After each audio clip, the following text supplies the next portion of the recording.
আজকে কম মশলা দিয়ে চিকেন রান্না করলাম।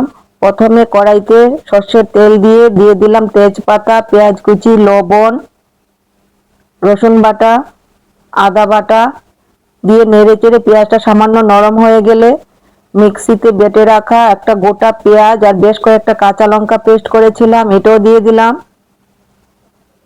টমেটো পিউরি দিয়ে দিলাম। কাশ্মীরি লঙ্কার গুঁড়ো, ঝাল লঙ্কার গুঁড়ো, জিরে গুঁড়ো, হলুদ গুঁড়ো। এখন মশলাটাকে ভালোভাবে কষিয়ে নেব।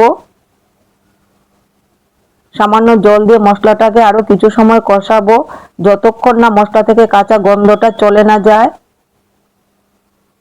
মশলাটা ভালোভাবে কষিয়ে নিয়েছি, দিয়ে দিলাম চিকেনগুলো।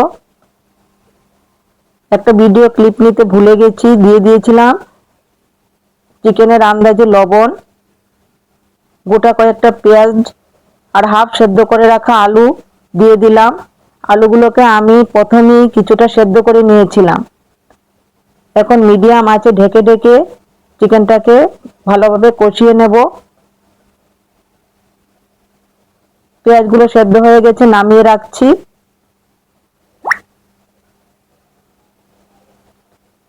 চিকেনটা কষানো হয়ে গেছে, দিয়ে দিচ্ছি ঝোলের জন্য গরম জল।